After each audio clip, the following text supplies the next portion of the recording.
이후 중에도 우리를 이 예배당으로 불러주셔서 또 하나님의 말씀을 듣게 하시니 감사합니다. 오늘 하루도 살아가는 삶의 자리마다 하나님의 인도하심과 보호하심이 충만히 임하기를 소원합니다. 찬송가 312장 같이 부르심으로 화요일 새벽 기도회를 시작하겠습니다. 너 하나님께 이끌리어 일평생 주만 바라면 너 어려울 때 힘 주시고 언제나 지켜주시리. 주 크신 사랑 믿는 자 그 반석 위에 서리라. 너 설레는 맘 가다듬고 희망 중 기다리면서 그 은혜로신 주의 뜻과 사랑에 만족하여라. 우리를 불러주신 주 마음에 소원하신다. 주 찬양하고 기도하며 내 본분 힘써 다하라. 주 약속하신 모든 은혜 내게서 이루어지리라. 잠되고 의지하는 자 주께서 기억하시리. 아멘. 거룩하신 하나님 우리 아버지, 은혜를 감사합니다. 이 새벽에도 우리를 부르시고 하나님의 말씀을 듣게 하시며 또 입술을 열어 기도할 수 있는 은혜 베풀어 주심에 감사를 드립니다. 아버지 하나님, 이 새벽에 간절히 원하옵는 것, 우리가 신앙의 삶을 살아가며 하나님의 편에 서는 신자들이 되게 하여 주셔서 주를 사랑하는 자들에게 베푸시는 형통의 복을 마음껏 경험하며 살아가는 은혜를 베풀어 주시기를 원합니다. 세상은 우리를 유혹하고 우리의 신앙을 흔들려고 덤벼들지만 말씀을 떠나는 즉시 죽음인 것을 아는 우리이기에 세상의 유혹을 물리쳐 승리의 삶을 살아갈 수 있도록 우리를 지키시고 보호하여 주시기를 간절히 소원합니다. 특별히 아버지 하나님, 교회 학교 어린 생명들을 기억하여 주시옵소서. 교회 학교 어린 생명들이 이제 여름 성경학교와 수련회를 통해 하나님의 살아계심과 여전히 우리를 사랑하시는 분이심을 경험하게 하여 주시니 감사합니다.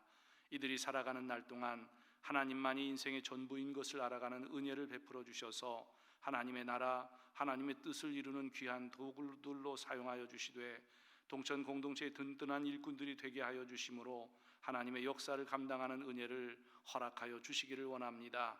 오는 주일부터 2박 3일 동안 청년부 수련회가 예정되어 있습니다. 학업과 또 취업과 결혼의 문제와 인생의 의미를 담아가는 이 시절에 이번 수련회를 통해 모든 일의 결국이 하나님께 있음을 알아 하나님을 의지하며 나아가는 신실한 청년들로 그리 인도하여 주시옵소서. 긍휼이 풍성하신 아버지 하나님, 오랜 질병의 고통 가운데 있는 환우들이 있습니다. 긍휼이 풍성하신 하나님 아버지께서 치유의 은총을 베풀어 주셔서 남은 인생 하나님의 은혜 가운데 거하는 복된 인생들 되게 하여 주시옵소서. 이제 하나님의 말씀을 듣겠습니다. 깨닫는 은혜를 주시고 말씀에 합당한 삶을 살아가는 우리 모두가 되게 해 주시기를 간절히 원하올 때에 그리 인도하여 주실 줄 믿어 감사드리며 거룩하신 예수 그리스도의 이름으로 기도합니다. 아멘. 이 새벽에 우리가 나눌 하나님의 말씀은 에스라서 6장입니다. 구약성경 717쪽인데요. 6장 1절부터 12절까지 한 절씩 교독하고 마지막 절은 같이 읽겠습니다. 찾으신 줄 알고 1절 제가 먼저 읽습니다. 이에 다리오 왕이 조서를 내려 문서 창고 곧 바벨론의 보물을 쌓아둔 보물 전각에서 조사하게 하여 메데도 막메다 궁성에서 한 두루마리를 찾았으니 거기에 기록하였으되 고레스 왕 원년에 조서를 내려 이르기를 예루살렘에 있는 하나님의 성전에 대하여 이르노니 이 성전 곧 제사 드리는 처소를 건축하되 지대를 견고히 쌓고 그 성전의 높이는 60규빗으로 너비도 60규빗으로 하고 큰 돌 3켜에 새 나무 1켜를 놓으라. 그 경비는 다 왕실에서 내리라. 또 느부갓네살이 예루살렘 성전에서 탈취하여 바벨론으로 옮겼던 하나님의 성전 금 은그릇들을 돌려보내어 예루살렘 성전에 가져다가 하나님의 성전 안 각기 제자리에 둘지니라 하였더라.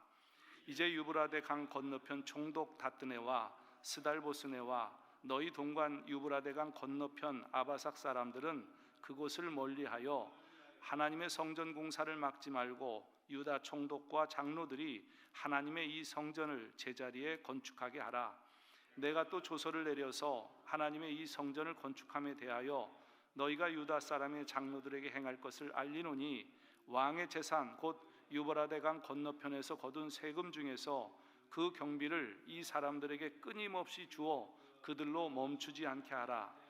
또 그들이 필요로 하는 것 곧 하늘의 하나님께 드릴 번제의 수송아지와 순양과 어린 양과 또 밀과 소금과 포도주와 기름을 예루살렘 제사장의 요구대로 어김없이 날마다 주어 그들이 하늘의 하나님께 향기로운 제물을 드려 왕과 왕자들의 생명을 위하여 기도하게 하라. 내가 또 명령을 내리노니 누구를 막론하고 이 명령을 변조하면 그의 집에서 들보를 빼내고 그를 그 위에 메어 달게 하고 그의 집은 이로 말미암아 거름더미가 되게 하라. 만일 왕들이나 백성이 이 명령을 변조하고 손을 들어 예루살렘 하나님의 성전을 헐진대 그곳에 이름을 두신 하나님이 그들을 멸하시기를 원하노라. 나 다리오가 조서를 내렸노니 신속히 행할지어다 하였더라. 아멘. 지난 시간에 성전이 건축이 중단되고 있을 때에 하나님의 말씀이 선지자들을 통해서 임했고 이 말씀의 힘을 얻어 다시 공사가 재개된 내용을 확인했습니다. 그런데 성전 건축이 중단되었다가 재개되었다는 소식을 들은 강 건너편 총독이 도대체 공사가 무슨 이유로 재개되었는지를 확인하고자 유다 땅으로 건너와 공사가 왜 어떻게 해서 재개되었는지 유다 장로들에게 물었습니다. 이때 지도자들과 백성들은 걱정이 되었을 것입니다. 공사가 다시 중단되지는 않을까? 이들이 또 다른 방법으로 방해하지는 않을까? 그런데 이때 하나님의 눈이 유다 장로들의 눈 위에 있어서 공사는 중단되지 아니하고 진행되었다고 에스라서 저자는 글이 기록하고 있습니다. 더불어 강 건너 총독은 다리오 왕에게 편지를 써서 성전 건축을 명령한 사실이 있었는지를 확인해 달라는 서신을 보냈음을 지난 시간에 확인했습니다.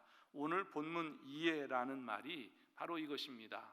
그 서신을 받은 다리오 왕이 이렇게 조서를 내려 확인했다, 그런 내용이지요. 어찌 보면 성전 건축은 유다 백성들에 의해서가 아니라 이방 나라들의 왕들이 내린 조서에 좌지우지 되고 있는 것 같습니다. 어떤 때는 포로 귀환해서 예루살렘 성전을 지어라 얘기했다가 또 어떤 때는 중단되었다가 또 지금은 다시 다리오 왕에 의해서 다시 재개되고 있는 것을 보면 그렇습니다. 고레스 왕에 의해 예루살렘의 성전을 건축하라는 명령을 받고 귀환한 예루살렘 이스라엘 백성들은 7째 달에 성전 지대를 놓았고 그리고 2년 둘째 달부터 성전 공사를 시작했습니다. 그러다가 유다와 베냐민의 대적이 관리들에게 뇌물을 주어 공사가 중단되었었는데 학개와 스가랴 선지자를 통해 하나님의 말씀을 들은 이스라엘 백성들은 힘을 얻어 공사를 재개했습니다. 무려 14년 만에 다시 공사가 시작된 것입니다. 그런데 강 건너편 총독이 중단되었던 공사가 재개되니 사실 확인차 건너왔고 이스라엘 장로들은 고레스 왕의 명령에 의해 시작된 것임을 설명했습니다. 그리고 강 건너 총독이 다리오 왕에게 서신을 보내 도대체 고레스 왕 원년에 과연 성전 건축을 진행하라 조서가 내렸었는지 확인해 달라는 요청입니다. 그리고 오늘 본문에서 다리오 왕이 조서를 내려 조사를 지시합니다. 여러분, 강 건너 총독이 다리오 왕에게 그런 조사가 있었는지 확인해 달라고 요구한 이유가 무엇이겠습니까? 비록 이스라엘 백성들은 고레스 왕의 명령에 의해 성전 건축이 시작되었다고 이야기를 하지만 총독이 생각하기에는 이것은 말도 안 되는 일입니다. 이스라엘 백성들의 하나님의 성전을 어떻게 이방 나라 페르시아 왕이 명령을 내렸겠으며, 설사 그런 조서가 있다 하더라도 이미 10년이 훨씬 넘은 이 기간 동안에 그 조서가 보관될 리 없을 거다, 그런 생각으로 이렇게 진행하는 것입니다. 이제 다리오 왕은 조사를 지시합니다. 1절입니다. 이에 다리오 왕이 조서를 내려 문서 창고 곧 바벨론의 보물을 쌓아둔 보물 전각에서 조사하게 하여. 이렇게 시작되는 오늘 본문 두 단락으로 살펴보겠습니다. 첫 번째 단락은 5절까지 고레스 왕의 조서가 있었다면 성전 건축을 명령한 사실이 있었는지를 조사하는 내용입니다. 둘째 단락은 6절부터 12절까지 다리오 왕이 고레스 왕의 조서가 있었음을 확인하고 다시 공사를 지시했고, 그것도 아주 적극적으로 지시했다는 내용입니다. 다리오 왕의 지시에 의해서 바벨론의 보물 전각에서부터 찾기 시작하여 드디어 메데 도 앙메다 궁성에서 한 두루마리를 찾았습니다. 그러니까 이 당시 페르시아는 너무나 광범위한 제국을 형성했기에 왕이 장소를 이동하여 아마 정사를 살펴봤던 것으로 이 다리오 왕은 아마도 바벨론의 보물을 쌓아둔 보물 전각에 있을 것이다 라고 생각해서 바벨론부터 조사를 시작하라 명령을 내렸지만 메데도에서 발견된 것입니다. 메데도 앙메다 궁은 페르시아 왕들의 여름 휴양지였습니다. 그러니까 고레스 왕이 여름에 이곳에서 하나님의 감동을 받아 조서를 내렸음을 확인할 수 있는 것입니다.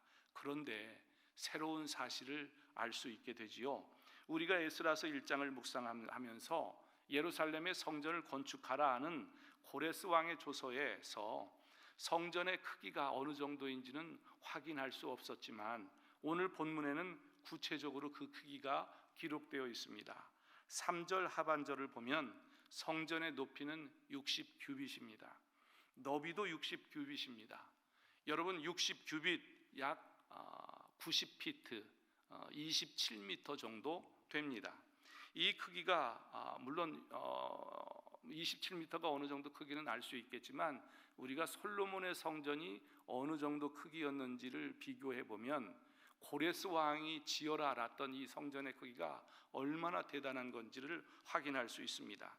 열왕기사 6장 2절을 보면 솔로몬 왕이 여호와를 위하여 건축한 성전은 길이가 60규빗이요 너비가 20규빗이요 높이가 30규빗입니다. 고레스 왕이 지시한 성전 건축의 크기는 너비가 60규빗, 높이가 60규빗입니다. 그러니까 솔로몬 왕이 건축하여 하나님께 봉헌한 그 성전보다 2배 이상의 크기를 가지고 있는 거죠. 그런데 이에 필요한 모든 재료들을 다 지원하라는 고레스 왕의 마음이 어떠했는지를 알 수 있게 됩니다. 자기로 하여금 이 페르시아 제국을 건설하게 했던 이 하나님 앞에 해줄 수 있는 것이 무엇일까? 예루살렘에 있는 그 성전을 지어 드리는 것이 마땅하다. 이런 큰 감동을 받은 것입니다. 그러면 과연 고레스 왕이 지시한 이 크기대로 성전은 짓기 시작했을까? 여러분, 이 크기대로 성전을 지었다면 바벨론에서 돌아온 솔로몬 성전을 보았던 그 1세대 백성들은 그야말로 환호성을 질러야 마땅했을 것입니다. 솔로몬이 지었던 성전보다도 2배 이상이나 크니까 얼마나 웅장하고 광대했겠습니까? 그런데 3장 12절 상반절을 보면 제사장들과 레위 사람들과 나이 많은 족장들은 첫 성전을 보았으므로 이제 이 성전의 기초가 놓임을 보고 대성통곡하였으나 솔로몬의 성전보다 오히려 더 작았다라는 것을 확인할 수 있습니다. 아마도 고레스 왕의 말처럼 그렇게 적극적인 지원이 이루어지지 않았던 것으로 보입니다. 다리오 왕은 고레스 왕 원년에 이런 조서가 내렸음을 분명히 확인했습니다. 뿐만 아니라 예루살렘 성전에서 느부갓네살 왕이 탈취해온 성전의 모든 기물들을 다시 돌려보내어 성전 건축이 완공이 되면 그 각각의 제자리에 놓으라, 이런 명령도 확인했습니다. 다리오 왕은 고레스 왕이 이스라엘의 성전을 건축하는 일에 큰 관심을 가졌다는 것을 확인했고, 이제 그래서 다리오 왕은 그 일을 자기의 이름으로 완성하기를 원하고 있는 것입니다. 그래서 다리오 왕은 자신의 조서에 고레스 왕의 조서보다 더 강력한 내용을 기록해 두었습니다. 고레스 왕이 내린 명령까지도 중단되었다는 것을 보고 다리오 왕은 다시는 이 성전 건축 공사가 중단되지 못하도록 강력한 명령을 내립니다. 11절에서 12절 같이 봅니다.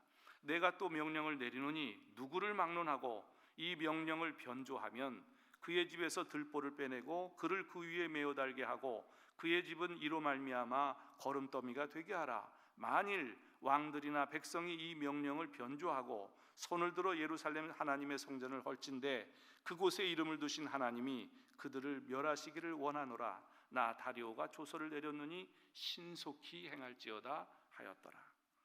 다리오 왕은 자신의 조서를 날조하지 말 것과 성전 건축을 방해하면 하나님께서 멸하실 것이라는 경고도 기록했습니다. 강건도 총독 일행은 성전 건축을 중단하라는 답변을 기다리고 있었지만 오히려 성전 건축을 신속하게 마무리하라는 명령을 들어야 했습니다. 11절에서 명령을 변조하면 이라는 말은 명령의 분리행, 또 명령의 어떤 부분적 이행, 명령의 왜곡된 이행까지를 모두 포함합니다. 게다가 변조하면이라는 이 단어는 자신까지도 포함되어 있습니다. 그러니까 지금 다리오 왕이 내린 이 명령은 페르시아 어느 누구도 심지어 자기까지도 바꿀 수가 없다, 이렇게 강력한 명령을 내린 것입니다. 그러면 여러분, 다리오 왕이 예루살렘 성전 건축을 재개함에 있어서 지시한 그 명령의 내용이 무엇입니까? 먼저 강건노 총독 일행들에게 명령합니다. 예루살렘을 멀리하여 성전 공사를 막지 말라. 두 번째로는 왕의 재산 중에서 성전 건축에 필요한 경비를 끊임없이 지속적으로 지원해 주라는 명령입니다. 세 번째로는 제사장들이 요구하는 번제에 필요한 모든 번제물들을 어김없이 주라는 것입니다. 하나라도 빠뜨리지 말고 번제에 필요한 모든 번제물들을 요구한 대로 지원하라, 날마다 공급해 주라, 그 말이죠. 마지막으로는 자신뿐만 아니라 자신의 자녀들의 생명을 위해서도 기도해 달라는 요구였습니다. 성도 여러분, 고레스 왕 때에 시작된 예루살렘 성전 건축이 중단되었다가 다리오 왕 2년에 이르러 드디어 재개됩니다. 여기까지 말씀을 살펴보면서 성전 건축이 시작되는 시점이나 다시 재개되는 과정에서 유다 사람들의 주체적인 행동은 아무것도 확인할 수 없었습니다. 그저 이방 나라 왕들의 조서에 따라 진행될 뿐이었습니다. 그러면 여러분, 어떤 이유로 이런 상황 가운데서 성전 건축이 시작되었고 중단되었다가 다시 재개되고 있는 것입니까? 이 지점에서 우리는 역사의 배후에서 계시는 하나님을 바라보지 않을 수 없습니다. 에스라서는 역사의 배후에 계시는 이 하나님과 하나님의 신실하심을 강조하고 있는 말씀입니다. 비록 포로로 끌려갔지만, 그래서 백성들은 신앙의 정체성과 선민에 대한 사상이 뿌리째 흔들렸지만, 그러나 하나님은 백성들을 돌보시는 분이심을 에스라서는 보여주고 있는 것입니다. 어제도 확인한 내용이지만 성전 공사를 재개한 것은 학개와 스가랴 선지자의 말씀이었습니다. 학개와 스가랴 선지자를 통한 하나님의 말씀이 이스라엘 백성들의 마음을 파고든 것입니다. 내일 살펴볼 말씀이지만 14절 상반절을 먼저 봅니다. 유다 사람의 장로들이 선지자 학개와 이도의 손자 스가랴의 권면을 따랐으므로 성전 건축하는 일이 형통한지라. 여러분, 하나님의 말씀을 따랐으므로 성전 건축 공사가 재개되었고 형통하게 진행되고 있다, 그 말씀입니다. 이처럼 성전 건축이 다시 시작되었고 완공되는 것은 외부의 힘이 아니라 선지자들의 말씀을 듣고 백성들의 마음이 하나님의 말씀으로 새로워졌기 때문이라 에스라서 저자는 그렇게 진술하고 있는 거죠. 여러분, 학개와 스가랴 선지자, 포로 귀환 시대에 활동했던 선지자들입니다.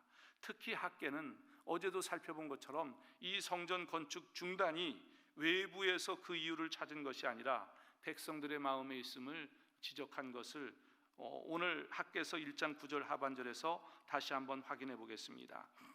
내 집은 황폐하였으되 너희는 각각 자기의 집을 짓기 위하여 빨랐습니다.